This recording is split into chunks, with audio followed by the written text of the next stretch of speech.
Hello friends, Sam here. Today we're going to be going over the upcoming Secret Lair drop in an elevator. It drops tomorrow, which is Monday, July 29th at 9 a.m. PT. I believe that's noon EST and ends on Sunday, August 18th. Today, this video, I'm going to be focusing more on the financial and specking aspect on this, not my opinions necessarily on the art, though there'll be a bit of that. And just a heads up, if you are looking to do this and you like foil bundles, you probably want to get in on Monday, because typically if one Secret Lair sells out, the entire foil bundle is sold out because they don't have any more, so they can't bundle them. So it seems they don't reserve enough for that, so just keep that in mind. The first bundle, Monty Python and the Holy Grail Volume 1, it has a Prodigal Sorcerer, a Buried Alive, Bring Out Your Dead, a Dismember, Tis But a Scratch, African Swallow, Birds of Paradise, and we want a Shrewberry 3 Visits. Very good ramp card. So if you look at the value of these cards, cheapest non-foil versions, it comes up to about 13 bucks. Most of these cards are pretty cheap, except Dismember or Tis But a Scratch is 450, 3 Visits, 450. Birds of Paradise are very low at the moment from, I think it was a BLOOMBURROW Commander deck. It's down to 3 bucks for cheapest reg. Foil versions gets you up to 25.50. Essentially, the cards we named are like 8 to 9-ish, depending. I personally am probably going to get some of these. I'm not even sure which versions, and this is mostly going off of the meme power and brand value of Monty Python, not necessarily the utility of the cards. And also, African Swallow and 3 Visits have a pretty high EDH rec stat, and Dismember, though not high EDH, sees a lot of commander play in some of the Eternal formats, because even though the game keeps getting power crept, they're not making new Dismembers, which broke the color pie in half. So it's like things like Nadu, right, in Modern, is playing Dismembers because, it's the best spot removal spell they have access to. So I give this a perfect score of 5 out of 7 memes, and let's go on to the second one. 30 freedom bucks for the regular version and 40 freedom bucks for the foil version, and that's true for all the drops in this. So that's actually kind of nice, because normally they charge more for the crossover ones, or some of them, so that's sweet. The second Secret Lair, Monty Python and the Holy Grail version 2, contains a Door to Nothingness. Very cool art, honestly. Ashnod's Altar, very memey art. A Dark Depths, memey, and the accompanying token.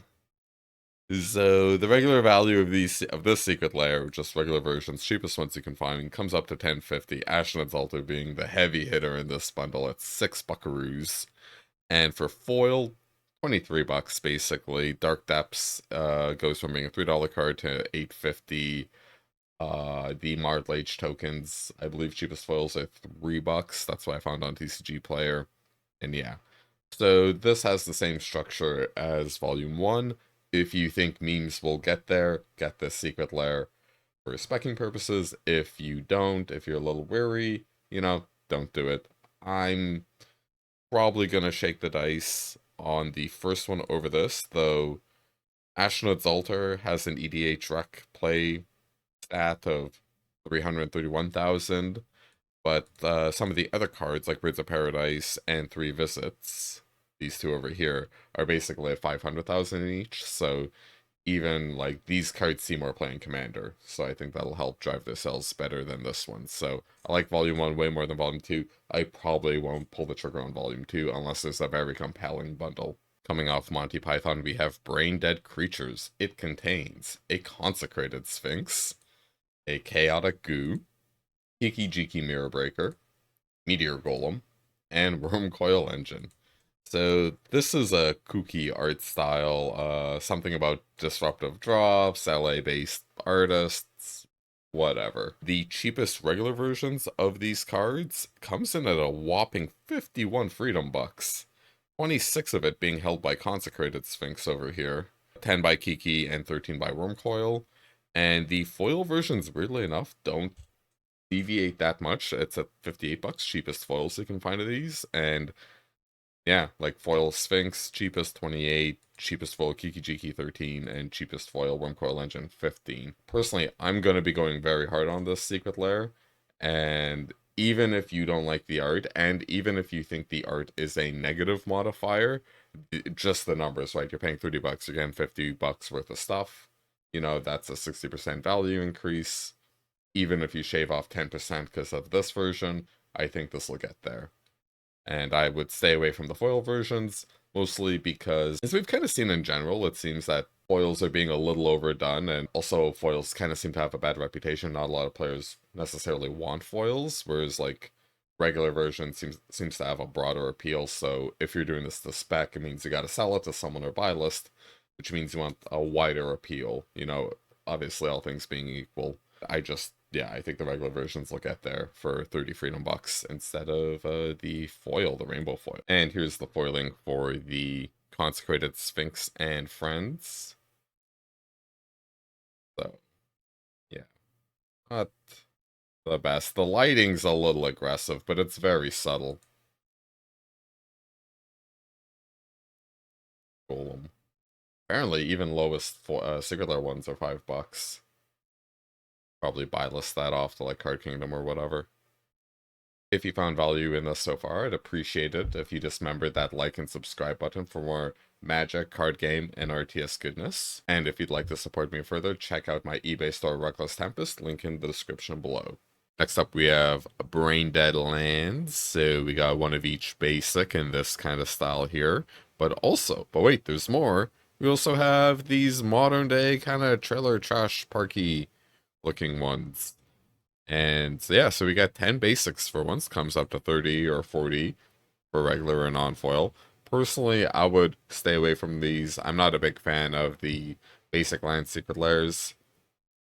Outside of like maybe heavy metal, just like very common high multiplier art styles. These are like I actually kind of like these ones, but like I would never use these. A pro for these is maybe some of them get there just because they're getting 10, right? Each Secret Lair doesn't necessarily need to be worth as much, but I personally don't like dealing with cards under $10. It's just kind of annoying to pack them up or like arrange to meet someone to sell them a few cards. Like, and I don't think these will buy lists particularly high either at stores. So, in my opinion, these are a pass. Next up, we have Brain Dead Staples. It contains a Lightning Greaves, a Skull Clamp, a Soul Ring, kind of funny,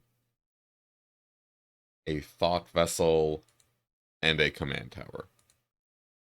So, regular value for these cards, $14, pretty low. $5 for the Greaves, $6 for Skull Clamp, $1 for the rest are cheapest versions. And cheapest foils are 30, and these are rainbow foils, by the way. So, personally, I know I went on before about like regular versions and whatnot, but the difference between the regular prices and the non-regular or foil prices is pretty significant.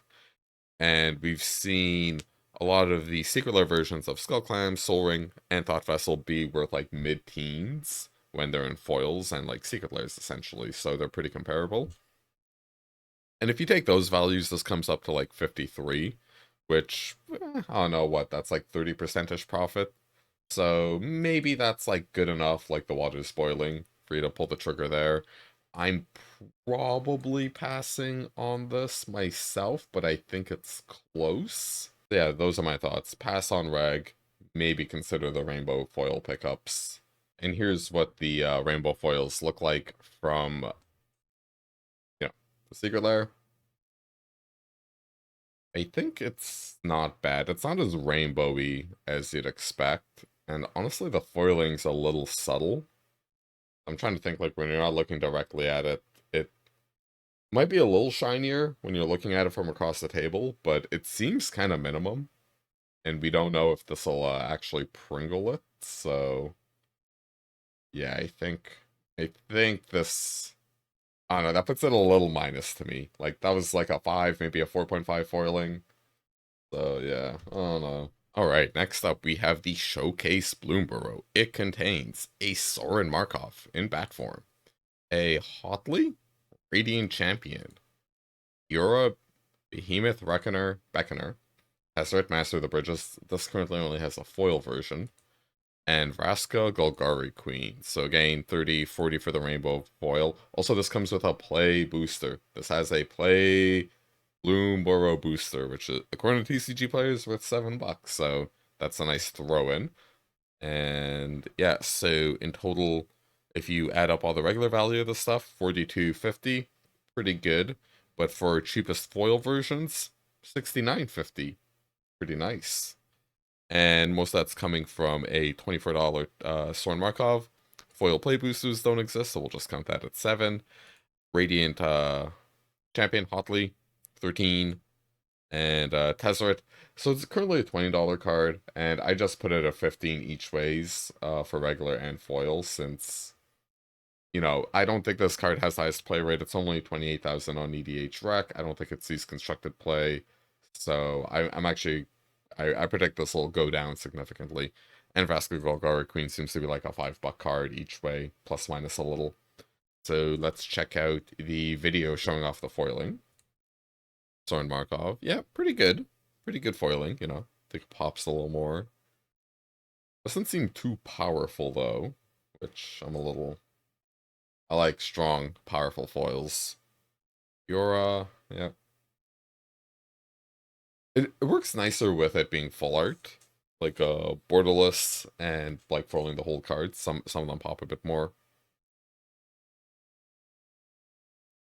And lastly, we have featuring Andrew MACLEAN, containing Arcana Revenant, Arbor Elf, Rastodon, and Maelstrom Wanderer. So I'm very low on the Secret Lair, that's why I'm not showing the video. Its foiling's basically very similar to the last one. Regular value of all these cards comes in at 9, and foils come in at 38.9. Most of this, so it's like not even a break even, like you don't even break even. And most of that is coming from foil and Arcana Revenants.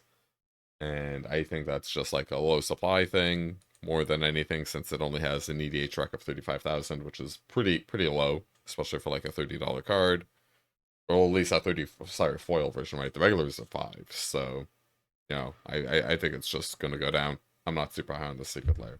Yeah, those are my thoughts essentially. As currently, as far as we know, there are no bonuses for getting bundles or anything.